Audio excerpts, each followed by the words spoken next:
और चलिए अब आपको दिखाते हैं 15 शहर 15 रिपोर्टर। करने के लिए आयोजित हो रही वेबिनार सीरीज का आज दूसरा दिन था। दूसरे दिन वेबिनार सीरीज में सुशासन पर चर्चा की गई। मुख्यमंत्री शिवराज सिंह चौहान ने दूसरे दिन की वेबिनार का शुभारंभ किया। आज की वेबिनार में बीजेपी के प्रदेश प्रभारी विनय सहस्त्रबुद्धे भी शामिल हो रहे हैं। मुख्यमंत्री ने वेबिनार के शुभारंभ के दौरान कहा कि मध्य प्रदेश को आत्मनिर्भर बनाने का हमने लक्ष्य तय किया है। बिना सुशासन के ये लक्ष्य अधूरे हैं। सरकार ने किसानों के लिए काम किए हैं। आज टेक्नोलॉजी का ज़माना है। गुड गवर्नेंस से हम ई गवर्नेंस में आए हैं। अब हम एम गवर्नेंस की ओर जा रहे हैं। आज मोबाइल पर ही सारे काम हो रहे हैं। हर चीज़ की जानकारी मोबाइल पर उपलब्ध है। कभी कभी अच्छी योजनाएं कागजों पर ही रखी रह जाती हैं। मध्य प्रदेश में समाधान ऑनलाइन कार्यक्रम प्रारंभ किया गया है।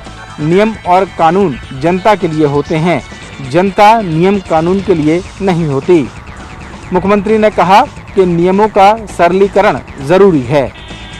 वेबिनार सीरीज के अभी 2 दिन और बाकी हैं। इसके बाद में ये माना जा रहा है कि रोड मैप का ड्राफ्ट तैयार होगा और मध्य प्रदेश के मुख्यमंत्री शिवराज सिंह चौहान 15 अगस्त को इसे जनता के सामने पेश करेंगे।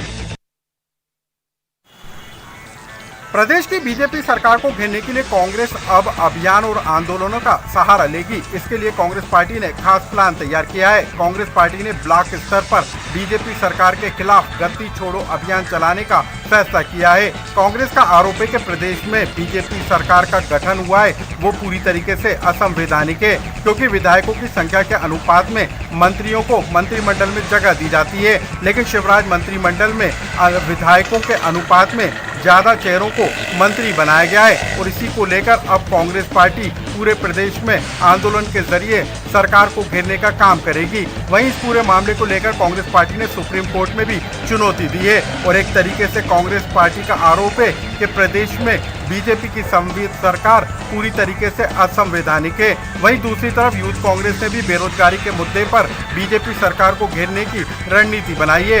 इसके तहत 9 अगस्त को यूथ कांग्रेस के कार्यकर्ता वीडियो के जरिए प्रदेश सरकार और केंद्र सरकार के खिलाफ अपना विरोध दर्ज कराएंगे। यूथ कांग्रेस का कहना है कि बीजेपी के सत्ता में आने के बाद बेरोजगारी की दर तेजी के साथ बढ़ी है। बहरहाल इस पूरे मामले को लेकर बीजेपी ने भी कांग्रेस पर जवाबी हमला बोला है। बीजेपी का कहना है कि कांग्रेस गुमराह के अभियान चलाकर लोगों को भ्रमित करने का काम कर रही है, बल्कि युवाओं से लेकर आम लोगों तक का विश्वास बीजेपी सरकार पर है। कुल मिलाकर प्रदेश में होने वाले 27 विधानसभा सीट के चुनाव से पहले कांग्रेस पार्टी बीजेपी सरकार की घेराबंदी करने के लिए पूरा जोर लगाने का काम कर रही है और अब कांग्रेस पार्टी ने आंदोलनों और अभियानों के जरिए बीजेपी सरकार की घेराबंदी करने की तैयारी कर ली है। कांग्रेस की दूसरी सूची कब आएगी, इसको लेकर लगातार ऊहापोह की स्थिति बनी हुई थी और कांग्रेस प्रदेश प्रभारी पीएल पुनिया जब कल पहुंचे उसके बाद आज कांग्रेस समन्वय समिति की बैठक हुई। इस बैठक में मुख्यमंत्री भूपेश बघेल, मंत्री टीएस सिंहदेव, मंत्री ताम्रध्वज साहू, मंत्री शिव डहरिया और इसके साथ कांग्रेस के प्रदेश अध्यक्ष मोहन मरकाम और इसके साथ ही समन्वय समिति के जो सदस्य हैं वो शामिल हुए। करीबन 2 घंटे से भी ज्यादा समय तक चली इस बैठक में जो दूसरी सूची है उसमें जो नाम हो सकते हैं उसको लेकर मंथन किया गया। हालांकि बैठक के बाद पीएल पुनिया ने कहा कि अभी सूची निकलने में थोड़ा समय लगेगा क्योंकि ये पूरी प्रक्रिया होती है।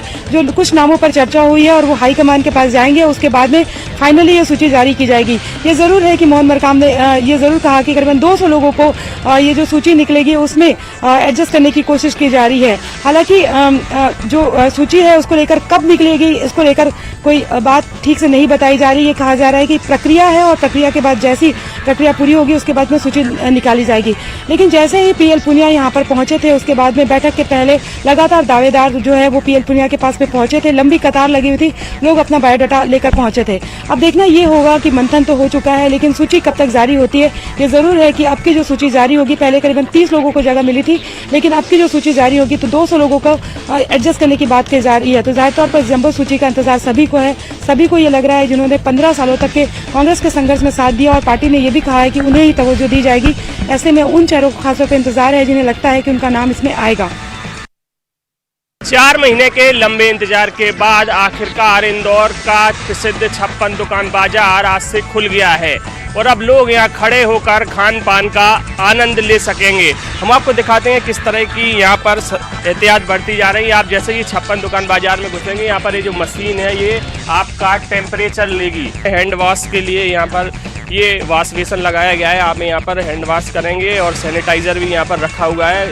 इस सैनिटाइज़र से हाथ साफ करने के बाद ही आप इस 56 दुकान बाजार में प्रवेश कर पाएंगे। और यहाँ पर आप देख सकते हैं बैठने की जो व्यवस्था थी वो भी बदल दी गई है। यहाँ पर ये जाली से पूरा बंद कर दिया गया है, कोई भी फालतू आदमी यहाँ पर आकर नहीं बैठ पाएगा। इसके अलावा आप देखिए कि ये जो निशान बने हैं, 2 गज की दूरी कोरोना के लिए ज़रूरी है, उसको ध्यान में रखते हुए यहाँ पर ये जो निशान बनाए गए हैं, गोल निशान बनाए गए हैं, यहाँ पर लोग खड़े हो पाएंगे। 2 गज की दूरी पर लोग यहाँ पर खड़े हो पाएंगे। दुकानदार जो रहेंगे वो मास्क लगाकर, ग्लव्स पहनकर तैनात रहेंगे और जो ग्राहक हैं वो भी ग्लव्स पहनकर और हाथ मास्क लगाकर ही दुकान पर पहुंच पाएंगे। और इसके अलावा जब वो खाना खाएंगे तब ज़रूर उनको ग्लव्स और वो मास्क उतारने की परमिशन रहेगी। उसके अलावा उनको मास्क लगाकर ही रखना होगा। तो आप देख सकते हैं जो दुकानें हैं, चाय पोहा, नाश्ता, जलेबी सब यहाँ पर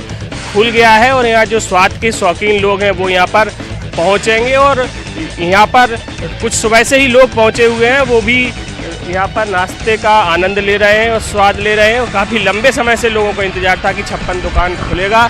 हालांकि अगर बात की जाए इंदौर की तो पिछले 7 दिनों में 900 के करीब कोरोना पॉजिटिव मरीज़ मिले हैं और आज ही 184 कोरोना पॉजिटिव मरीज मिले हैं। ऐसे में ज़्यादा एहतियात बरतने की ज़रूरत है। लोगों को कोरोना प्रोटोकॉल के पालन की अपील की जा रही है। इसके साथ ही ये 56 दुकान बाजार में अभी अनाउंसमेंट सिस्टम लगाया गया है, उससे अनाउंस किया जा रहा है कि आप लोग 2 गज की दूरी रखें, मास्क लगाएं और सैनिटाइजर का उपयोग करें। तो ये तमाम एहतियात इस 56 दुकान बाजार में बरती जा रही हैं। ग्वालियर में मदाखलत विभाग लगातार सवालों के घेरे में है। आए दिन मदाखलत विभाग का ठेला लगाने वाले लोगों से विवाद होता रहता है। आज ऐसे ही एक विवाद में मदाखलत अधिकारियों और कर्मचारियों की ठेला चालकों ने पिटाई कर दी। ग्वालियर नगर निगम का मदाखलत अमला इन दिनों विवादों के घेरे में है। दरअसल ग्वालियर शहर में 5000 से ज़्यादा ठेले सड़क किनारे और बाजारों में लगते हैं और इन ठेला दुकानदारों से ही नगर निगम का मदाखलत अमला अवैध वसूली करता है। इस तरह की शिकायतों के चलते ही कई बार विवाद के हालात भी बने हैं। कल इंदरगंज इलाके में ठेला चालकों के साथ मदाखलत अमले का विवाद हुआ तो मदाखलत अमले के कर्मचारियों को ठेला लगाने वाले दुकानदारों ने पीट दिया। इससे पहले भी इसी तरह का एक वाकया फूलबाग इलाके में हुआ था, जहां चाय का ठेला लगाने वाले लोगों को मदाखलत अमले ने अवैध वसूली को लेकर हटाया तो इन लोगों ने यहां हंगामा खड़ा कर दिया था। ठेला चालकों का आरोप है कि मदाखलत अधिकारी शशिकांत शुक्ला मनमानी करते हैं और ठेला लगाने वाले दुकानदारों से अवैध वसूली करते हैं, जबकि वो नगर निगम का उचित भुगतान अदा करते हैं। उसके बावजूद उनसे अवैध वसूली होती है और अवैध वसूली का विरोध करने के चलते ही विवाद के हालात बनते हैं। दरअसल ग्वालियर शहर में करीब 5000 से ज़्यादा ठेले सड़क किनारे लगते हैं और ये ठेले मदाखलत विभाग की अवैध वसूल का जरिया बना हुआ है। इसी के चलते अक्सर विवाद होता रहता है। कोरोना संक्रमण के चलते जो इंटर्न डॉक्टर्स हैं वो दरअसल काम बंद हड़ताल पर चले गए हैं। जो कोरोना डेडिकेटेड मेडिकल अस्पताल है नेताजी सुभाष चंद्र बोस, वहाँ के डॉक्टर्स हैं, करीब 120 इंटर्न डॉक्टर्स ने काम बंद कर दिया। प्रमुख मांगों में जो इनकी मांगे हैं उसमें यह है कि अस्पताल प्रबंधन जो है इन्हें ना तो मास्क उपलब्ध करा रहा है, ना ही ग्लव्स उपलब्ध करा रहा है, यहाँ तक कि 4 महीने से इन्हें स्टाइपेंड भी नहीं दिया गया है। तो फिलहाल कल से तमाम जितने भी इंटर्न डॉक्टर्स थे वो हड़ताल पर चले गए हैं, जबकि जूडा भी इनके समर्थन में आ सकता है। और कल एक मांग पत्र डीन महोदय को भी इनके द्वारा सौंपा गया, लेकिन अब तक इनकी मांग का कोई सकुशल समाधान नहीं निकल पाया है। और जिस प्रकार की बातें और आरोप इंटर्न डॉक्टर्स ने लगाए वो ये बतलाता है कि मेडिकल जैसे अस्पताल में भी चिकित्सकों को प्रॉपर सुविधाएं मुहैया नहीं कराई जा रही हैं। इस बीच बड़ा सवाल खड़ा होता है कि क्या मरीजों को उस समुचित ढंग से इलाज मुहैया कराया जा रहा है या फिर उसमें भी लीपापोती की जा रही है। बैतूल के भीमपुर ब्लॉक में शिक्षा विभाग की एक बड़ी चूक सामने आई है। यहाँ निशुल्क वितरण के लिए बैतूल से भीमपुर ले जाई जा रही पाठ्य पुस्तक निगम की पुस्तकों से भरी एक ट्रैक्टर ट्रॉली उफनती ताप्ती नदी के बीच में जा फंसी। कई किताबें नदी के तेज बहाव में बह गई और कई किताबें गीली भी हुई है। बताया जा रहा है कि ट्रैक्टर ट्रॉली के साथ एक शिक्षक को भी भेजा गया था, लेकिन ट्रैक्टर के चालक और शिक्षक की लापरवाही से ट्रैक्टर को उफनती नदी में उतार दिया गया, जिसके बाद ट्रैक्टर बीच नदी में जाकर खराब हो गया। प्रत्यक्षदर्शियों ने बताया कि ट्रैक्टर को बाहर निकालने के लिए जेसीबी मशीन बुलवाई गई थी, लेकिन इस प्रयास में ट्रैक्टर की ट्रॉली तिरछी हो गई और कई किताबें बह गई, काफ़ी सारी किताबें गीली भी हुई। अब इस मामले में कई सवाल उठ रहे हैं। पहला तो ये कि बारिश के मौसम में बैतूल से भीमपुर तक खुली ट्रैक्टर ट्रॉली में पुस्तकें क्यों भिजवाई गई। दूसरा सवाल ये उठ रहा है कि उफनती ताप्ती नदी में आखिर ट्रैक्टर ट्रॉली को क्यों अंदर ले जाया गया। और तीसरा सवाल, अहम सवाल ये है कि अगर पुस्तकें नदी के तेज बहाव में बह गई है, कई पुस्तकें गीली हुई है, तो अधिकारी ये दावा कैसे कर रहे हैं कि सारी पुस्तकें सुरक्षित तरीके से भीमपुर तक पहुंचा दी गई हैं। जाहिर है अगर सही तरीके से जांच होती तो इसमें कई लोगों की जिम्मेदारी तय की जाती और उन्हीं लोगों ने मिलजुल कर इस पूरे मामले को रफा दफा करने का पूरा बंदोबस्त कर दिया है। मुरैना में भाजपा नेता के बेटे की रंगदारी का मामला सामने आया है, जहां एक दलित युवक को शराब के लिए पैसा न देना भारी पड़ गया। दरअसल कांग्रेस छोड़ बीजेपी में शामिल हुए वरिष्ठ नेता राजेंद्र शुक्ला के बेटे आशीष शुक्ला पर कैलारस थाने में मामला दर्ज किया गया है। आरोपी युवक पर पिता का रसूख कुछ इस तरह चढ़ा कि सरेआम दलित युवक को डंडे से पीट कर घायल कर दिया। मामला 2 दिन पूर्व का है, जहां धीरज जाटव नामक दलित युवक बाइक से घर जा रहा था। आरोपी आशीष शुक्ला ने रास्ते में रोककर शराब के लिए पैसे मांगे। धीरज ने जब पैसे देने से मना कर दिया तो यह बात आशीष शुक्ला को बर्दाश्त नहीं हुई और गुस्से में उसने डंडे से दलित युवक की मारपीट कर दी। मारपीट की घटना के बाद थाने पहुंचे पीड़ित युवक की शिकायत पर आरोपी आशीष शुक्ला के पर पुलिस ने मामला दर्ज कर लिया है, लेकिन राजनीतिक रसूख के चलते यह मामला मामूली मारपीट की धाराओं में दर्ज किया गया है। छत्तीसगढ़ ओलंपिक संघ के पदाधिकारियों का आज चयन कर लिया गया है। सर्वसम्मति से मुख्यमंत्री भूपेश बघेल को छत्तीसगढ़ ओलंपिक संघ का अध्यक्ष चुना गया है। इसके अलावा महासचिव के रूप में गुरचरण सिंह होरा और वहीं कोषाध्यक्ष के लिए आज जो है चुनाव हुए, जिसमें 2 लोगों के मध्य जो है मुकाबला था, जिसमें साईं राम जाखड़ ने जो है बाजी मारते हुए 52 वोटों से ये कोषाध्यक्ष का पद अपने नाम कर लिया। इस तरीके से जो छत्तीसगढ़ ओलंपिक संघ के सभी पदाधिकारियों का चयन कर लिया गया है। बाकी के जो पदाधिकारी हैं वो जो है वो भी सर्वसम्मति से चुन लिए गए हैं। जाहिर तौर पर 4 सालों के लिए ये जो है पदाधिकारी संघ में बने रहेंगे और इस दौरान पदाधिकारियों का साफ तौर पे कहना है कि छत्तीसगढ़ में ओलंपिक संघ जो है खेलों को बढ़ावा देने के लिए काम करेगा। फिर 5 साल से लेकर 15 साल तक के जो बच्चे हैं उनको निःशुल्क प्रशिक्षण दिया जाएगा। साथ ही यहाँ के जो स्टेडियम है उनको बेहतर तरीके से खेलों के लिए संवारा जाएगा और खिलाड़ियों को इस तरीके से प्रशिक्षित किया जाएगा कि वो राष्ट्रीय से लेकर अंतर्राष्ट्रीय स्तर पर जो है अपना प्रदर्शन बेहतर तरीके से कर सकें। 2 भागों में बटी भिलाई को जोड़ने वाले पावर हाउस अंडर ब्रिज का निर्माण कार्य करीब 2 साल के बाद में पूरा हो चुका है। लंबे समय से इसका इंतजार किया जा रहा था कि अंडर ब्रिज का निर्माण हो ताकि लोगों को सुविधाएं मिल सके।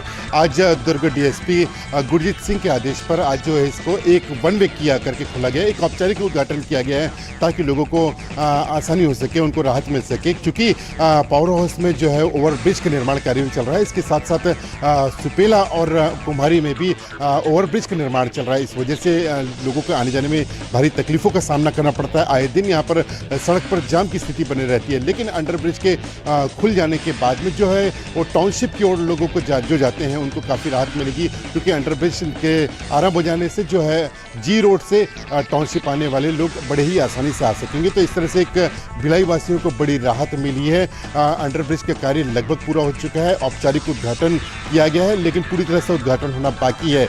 लेकिन अंडर ब्रिज के इस तरह से उद्घाटन होने के बाद में लोगों में काफी खुशी महसूस की जा रही है।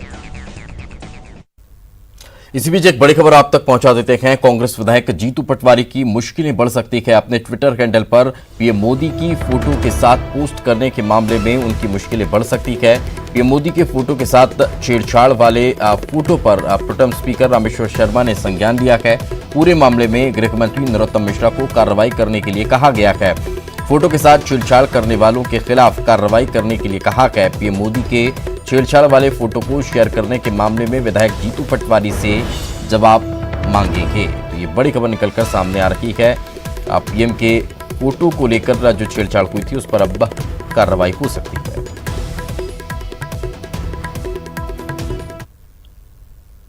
और इसी के साथ इस बुलेटिन में फिलहाल इतना की खबरें लगातार जारी हैं।